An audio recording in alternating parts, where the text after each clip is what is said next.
Hey everybody, this is Fred Richani of the TSC News Podcast. I sincerely appreciate y'all checking us out. For those wondering how you can access us, we're everywhere. Spotify, Apple, Google, you name it, we're on it. We also have an official YouTube channel, youtube.com/The Sports Courier, or you could just search my name, Fred Richani, or TSC News. Be sure to enable notifications so you never miss an update. We're also on Instagram at TSC News, Twitter at Sports Courier, Facebook.com/The Sports Courier. Sit back, relax, and enjoy the latest TSC audio.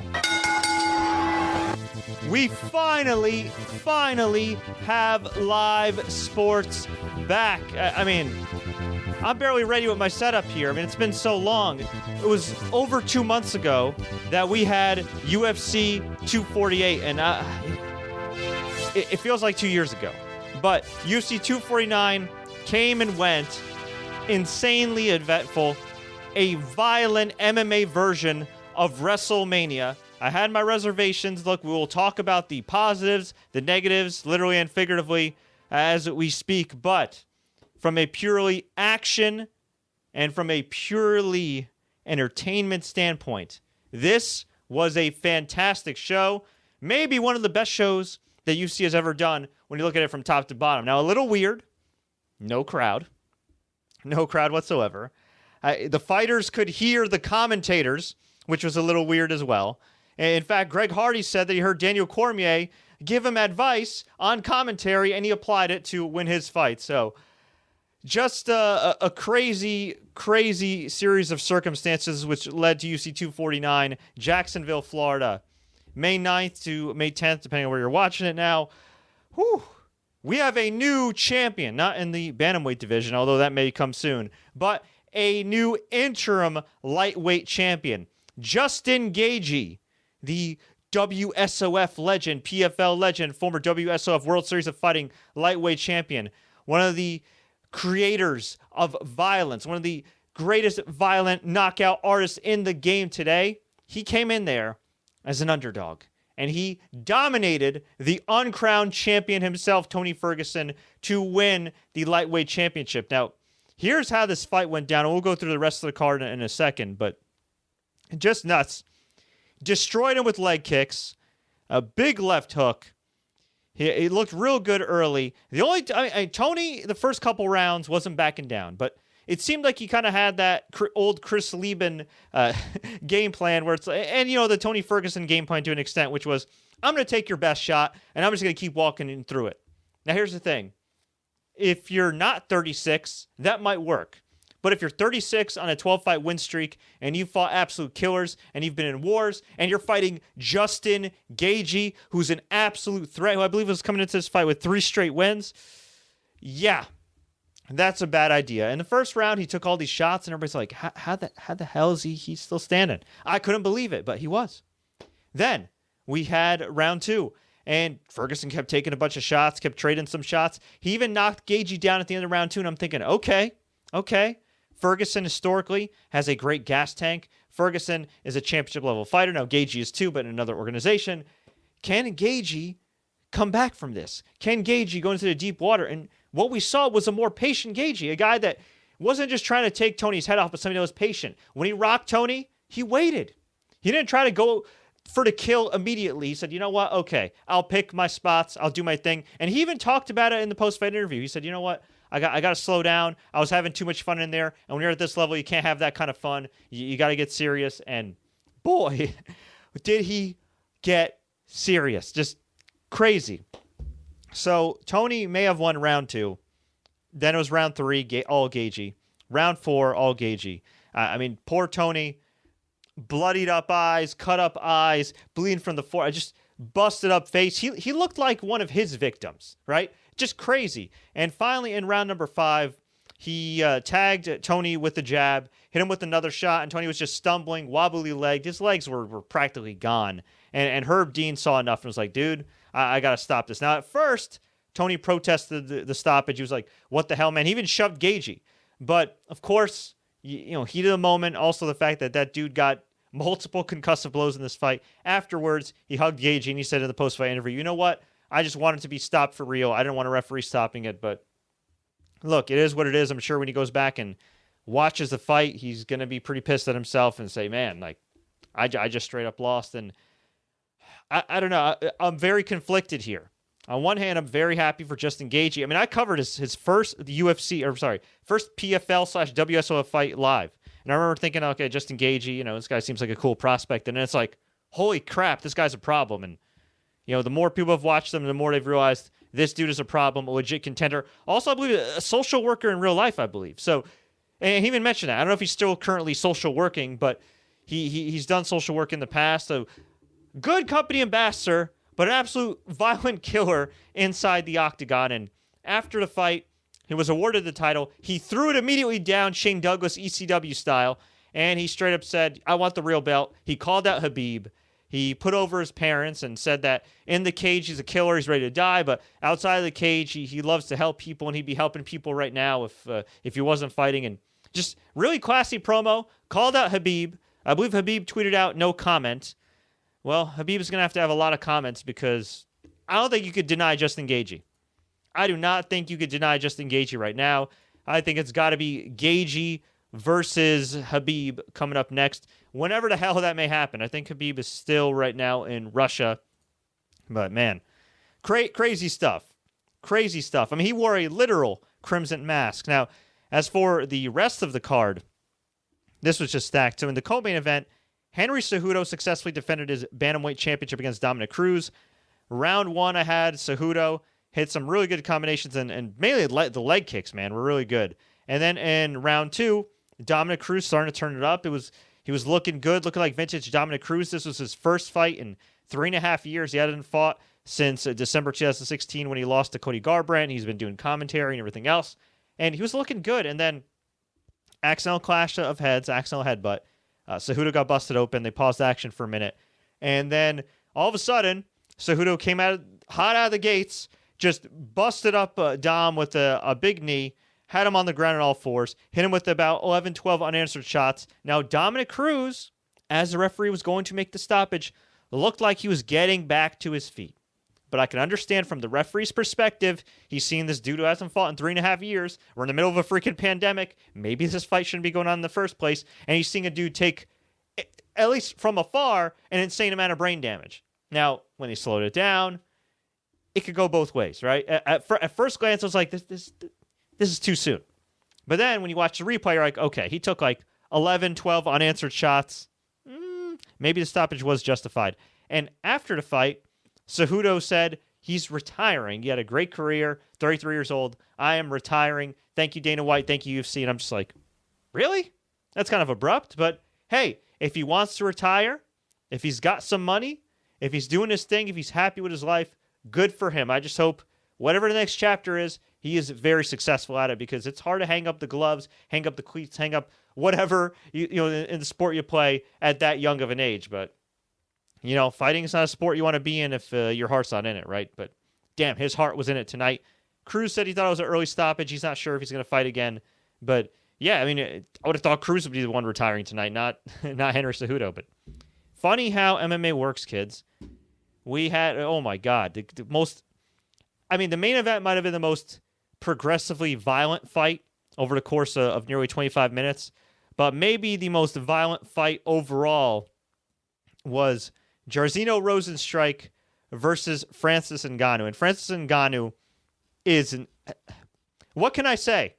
What can I say? He's had the power since he's come to the UFC, but he seems like he has the skills now. Now, granted, there wasn't anything artistic or technical about this performance, whatever. He straight up destroyed Rozenstruik in 20 seconds.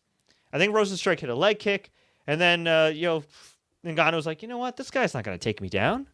He doesn't wrestle. He's not throwing combinations. You know what? F this guy. I'm just going to go in front of his face. And he just straight up pulled up on him, throwing bombs. Now, Rozenstruik was trying to throw bombs too, but couldn't keep up. And he was just absolutely annihilated. Pressed up against the cage. Ngannou just hit him with bombs. And Rozenstruik's just slinking back, kind of like Rashad Evans style against Leo Machida back in the day. I mean, just brutal. I mean, the referee couldn't get there soon enough. I mean, he took all these shots. My God. And here's a crazy stat for you, okay? Now, Here's an insane stat for you. In his last 3-4 fights, Francis Ngannou has had a total cage time of 2 minutes and 42 seconds. 2 minutes, 42 seconds. I believe his last 4 fights combined, all wins via knockout, 2 minutes, 42 seconds of cage time. That includes Curtis Blades. That includes Cain Velasquez. That includes Junior Dos Santos. And that now includes rising prospect who now has a 1 to his previously undefeated record, Jairzinho Rozenstruik. And if you go on Wikipedia, somebody sent me this. Let me click the link here. It says method of loss KO, bazooka to the face. That might have been a bazooka. It was crazy. Then we had another crazy, violent, epic fight. Calvin Kattar defeated Jeremy Stephens in round number 2 via vicious hellbows knockout. Not elbows, hellbows. Straight up knocked out Jeremy Stephens, cut him up massively on the forehead. This was a catchweight bout of 150.5 pounds.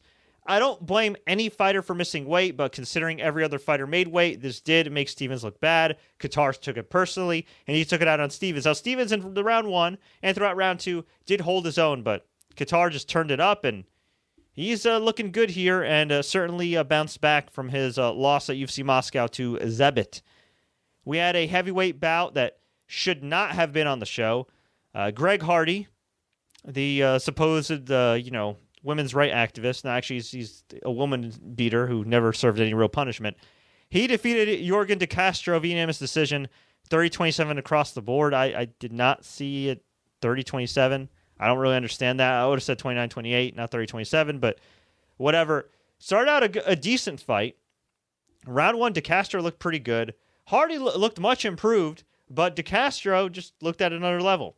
And then, round 2, I don't know what happened. I don't know if his controller got unplugged or he logged off mentally, but he just stopped doing stuff. Now, I think his foot ended up getting injured, and that's why he stopped. I mean, he just stopped. I mean, it was like the straight-up Yoel Romero UFC 248 game plan, and as we know, that don't work. So, yeah, Greg Hardy got the win. Another crappy Greg Hardy fight that they propped up. And look, whether I like the guy or not, whether I give a damn about the guy or not, here's the reality.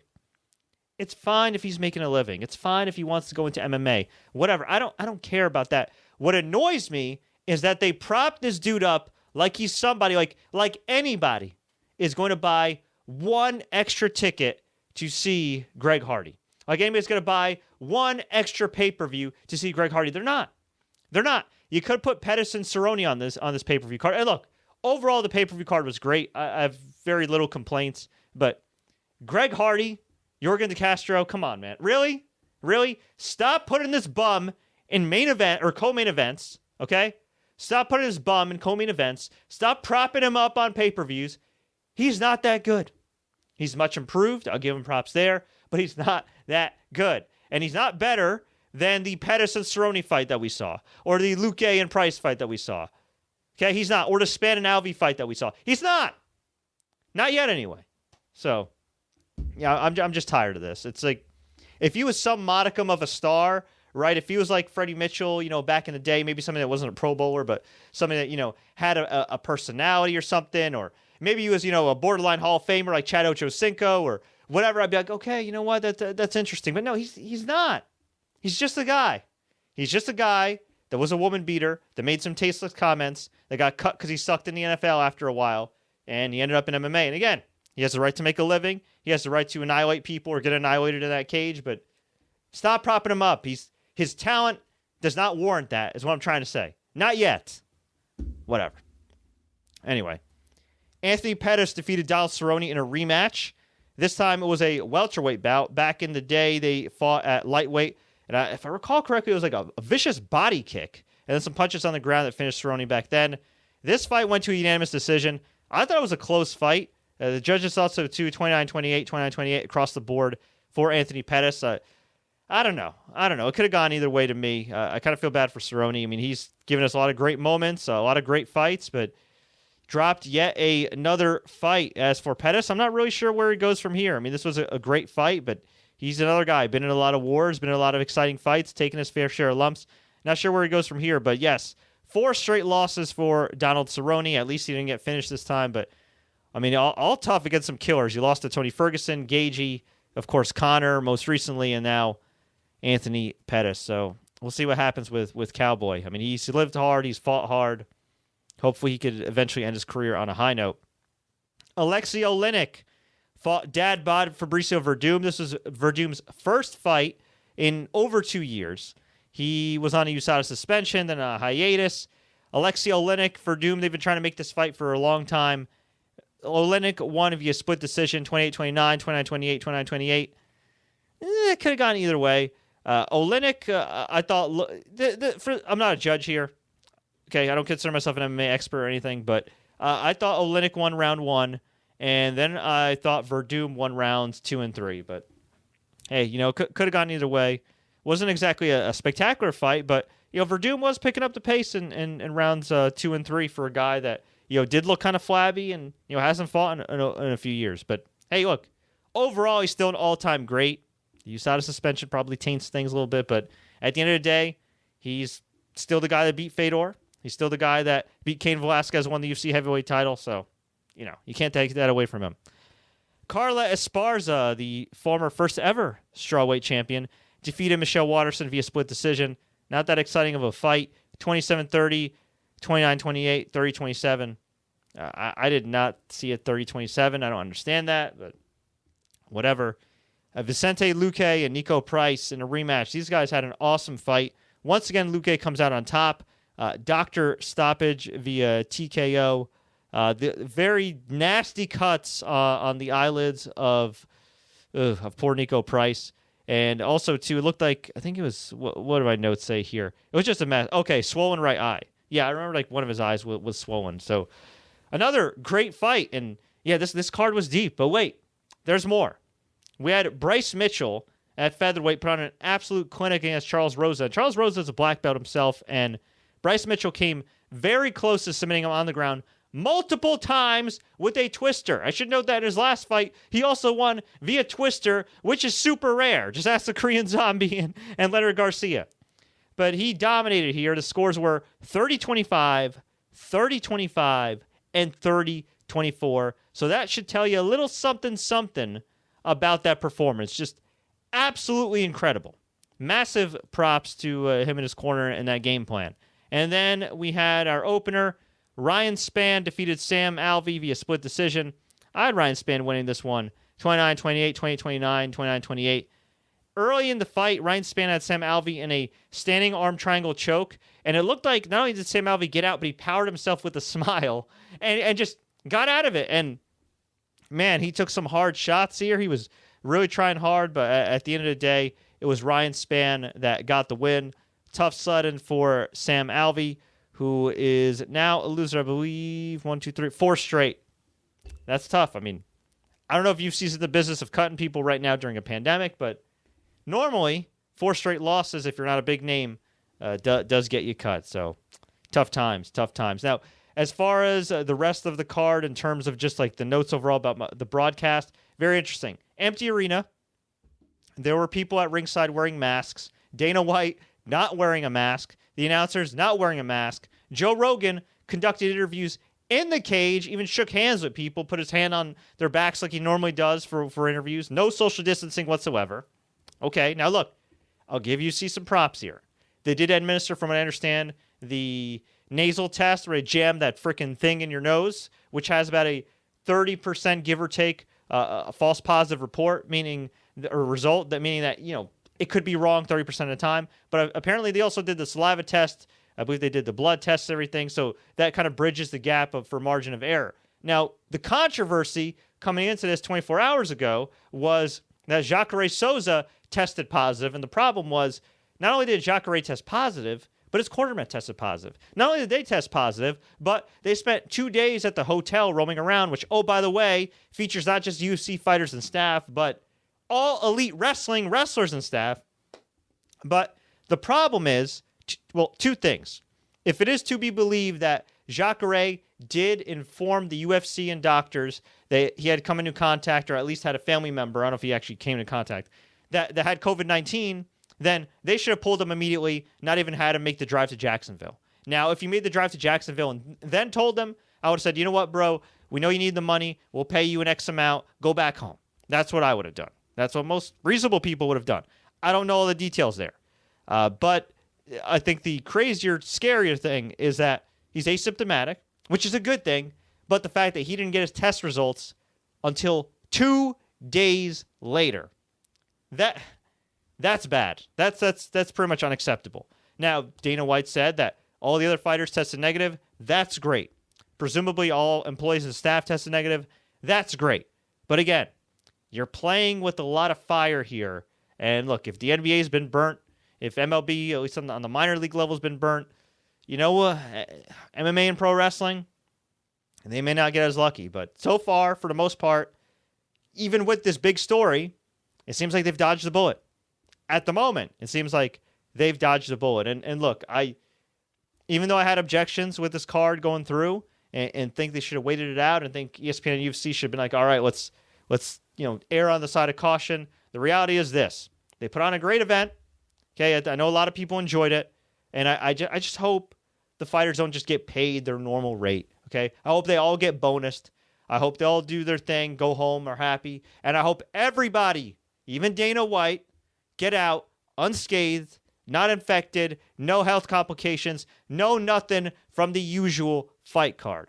That's what I hope. That's what I pray for. Because not only is that a good sign for the UFC and sport of MMA, but that could be a good sign for American sports that might say, you know what? Okay, UFC pulled this off. We can pull this off. Again, I think UFC did I'd say like a 90% job of doing everything right. They could have erred on the side of caution with the announcers. They could have had everybody else wearing masks. They could have had the referee wearing a mask. And, of course, they could have sent Jacare home from the jump, assuming they did know that he may have come into contact with somebody that had COVID-19. But you live and you learn, and, just hoping for the best case scenario, definitely not the worst case. That's for sure. Because worst case scenario, we all know what the worst case scenario is. This event causes an outbreak in Jacksonville, which could spread. And, well, not only would that possibly sink UFC for the time being, that would borderline kill American sports for at least a few months, at least up until the NFL season. As far as MLB and NBA go, and NHL. So let's hope that's not the case. Let's hope for best case scenario. As for some other notes, George St-Pierre going into the UFC Hall of Fame. Long overdue. Congrats to him. I always feel like that he hasn't gotten the respect he's deserved, so I'm very happy for him. And, yeah, just as a class act, great ambassador for the sport. And let's see right here, too. UFC 250. We have a card for now, and it doesn't look good. The date and location are to be determined, but it will be Amanda Nunes defending her Featherweight Championship against Felicia Spencer. The undercard does not look good. Here's the undercard so far. And again, these are just the early fights announced. Alonzo Menifield versus Devin Clark in a lightweight bout. Ian Heinisch versus Gerald Mearshart in a middleweight bout. Jusir Formiga versus Alex Perez in a flyweight bout. Now that's actually a legit, top 10 fight, so that's good. And then Charles Bird, no relation to Marty Bird from Ozark, taking on Maki Pitolo in a middleweight bout. And I wish I could tell you I knew who half of these people were, but I really don't. I know who. I mean, maybe I've seen him at one point, but come on, man, this is not a pay-per-view worthy card. But you know what?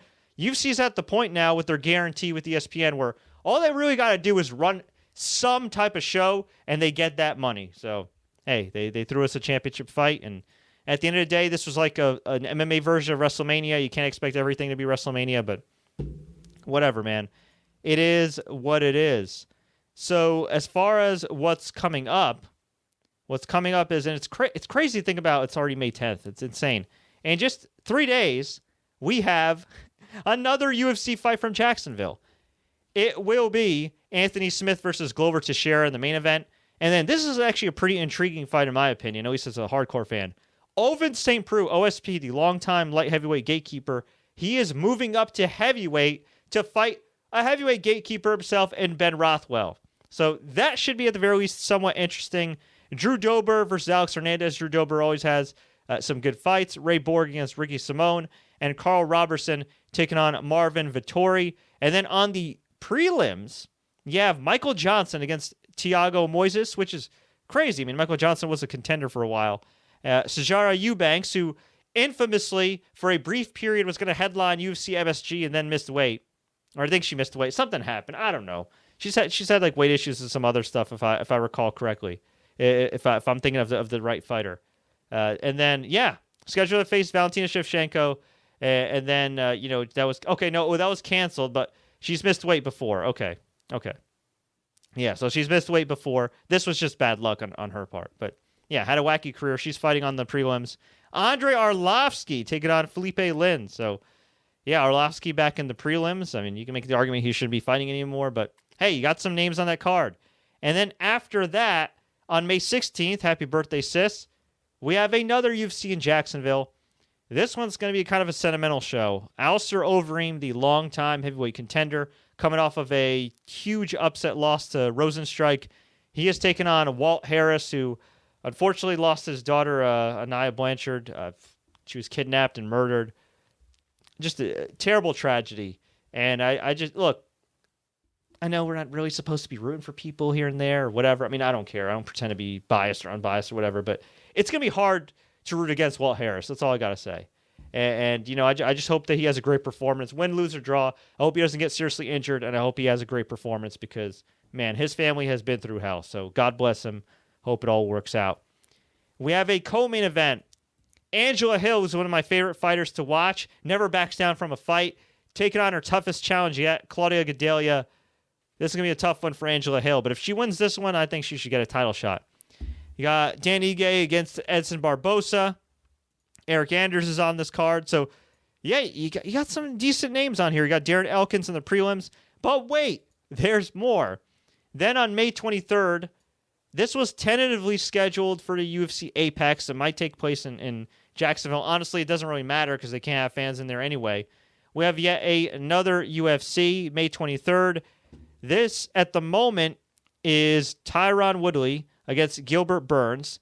You may recall Tyron Woodley tried to make several fights happen, including against Colby Covington. That fell through. So now the surging Gilbert Burns, who has looked pretty damn good in his UFC career, he is trying to make it a 6th straight win against Tyron Woodley, the former champ. So that's a low-key, pretty dangerous fight for Tyron. And then, of course, Mackenzie Dern's also on the card. We don't have a full card yet. And then, as I mentioned, UFC 250. And then from there, UFC 251 was supposed to take place and tentatively have Valentina Shevchenko and Joanne Calderwood fight. So I don't know. I mean, after this, it really gets murky. You don't really know what's going to happen. I don't think we have any other announced bouts. Yeah, I'm looking right here. Curtis Blades and Alexander Volkov were supposed to fight in Saskatoon, where we actually have some family, and thankfully they seem to be doing okay with cases there and with the social distancing. That was originally planned for Canada. I don't think that's going to happen in Canada, but Blades versus Volkov will happen at some point. So, yeah, I mean, after the next couple of weeks, it's going to be a lot of to be determined as far as location and date. But again, I hope everything goes well. I hope everybody gets out of there unscathed. You know, I just hoping for the best, man. Just really hoping for the best. Let's go to some comments here on the live stream. Terrence Sullivan says, this was a fun show. Justin Gaethje made Tony Ferguson wear a crimson mask. Damn right he did, bro. Terrence Sullivan, very good event. Rasquan Shabaka says, bro, I'm so hurt right now. Tony shouldn't have taken this fight. Happy for Justin, but the fight with Khabib and Tony was just too legendary. Yeah, I gotta say, I mean, all the props in the world to Justin Gaethje. God bless him. He is a great fighter. Seriously, he is a great fighter. He's been a great fighter. Cormier even said it himself on commentary. He said when he came into the UFC, he was great, but this is the best version we've ever seen. And he's absolutely right. I mean, he is. But my God, styles make fights. Timing is everything. And the fact that we may never get Ferguson versus Khabib, or at least Ferguson versus Khabib, where both guys have their peak primes and momentum, is devastating. It really is. And I think this was, man, look, he could bounce back, but this, if we're keeping it real, just from a business standpoint, this is a terrible business decision from Tony Ferguson. An absolutely terrible business decision. And yeah, I mean, look, I think I'd feel better about it if he didn't get steamrolled. I think if he had held his own and not just shown championship heart, but really kind of like traded and rocked Justin. And other than the end of round 2, he really didn't rock Justin. Man, I think if it had been a closer fight, I would have felt better about this. But unfortunately, it wasn't a close fight. After round 2, this was not a close fight. And what can you say about Tony? This could be either the beginning of the end of him as a contender with all the damage he took, with all the wars he's been through, or this could be just a major setback and sets up a major comeback. Hopefully the latter, not the former, because whether you like the guy or not, I know he's a little brash and whatever, but the reality is, he's a great fighter, and he's honestly, for a while, I thought Jacare was maybe the greatest UFC fighter to ever win a UFC title. You can make the argument Dan Henderson, although Dan Henderson did win a UFC tournament back in the day, so that technically counts as a title. You can make the very strong argument that Ferguson is the greatest UFC fighter to never win a non-interim belt. I mean, seriously, he's that freaking good, just absolutely incredible. And this doesn't take away anything from his spectacular career. I just hope he gets bonus big. I really do. I hope he gets bonus big. Screw the usual extra 50 G's. Give every person on this card a lot more zeros on their paycheck, because my God, they left it all out there, especially Tony Ferguson. But hey, that's a fight game. He's an adult. He made the decision, and unfortunately, it did not go his way. And look, Khabib. Some people are saying that Khabib is going to run through Justin. I'm not so sure. Justin's got a wrestling background, kids. Justin's also got a chin. Justin's also durable. And you got to think about this too. Justin was a champion at WSOF/PFL, which means he fought his fair share of 5-round fights. So he certainly has the conditioning. But folks, enough of that. I'm going to wrap it up. Thank you so much for watching and listening. I want to hear from you. What did you think about this fight? Did you love it? Did you hate it? Let me know. Leave a comment below. If you enjoyed this update, like, share, take care. Don't forget to subscribe and enable notifications for more UFC updates. You better believe, with UFC being the only major sport running right now, we're going to be covering it from top to bottom. And look, I've been critical. If all fighters, all parties come out unscathed, barring, Jacare, which already happened, I will give UFC their props, and I will give them their props tonight. I'll give ESPN their props. They put on one hell of a show. I just hope and pray that if they do continue to run, that they do it safely, that they do it soundly, and that there are no major hiccups from here on out, because this is not only a good sign for the fighters and the fans, but a great sign for American sports. And who knows, man? We still need testing and tracing. There's still a lot that can be done in this country, but in the small bubble that we're in right now with MMA, this was a good night. Until next time, everybody, as always, enjoy the fights.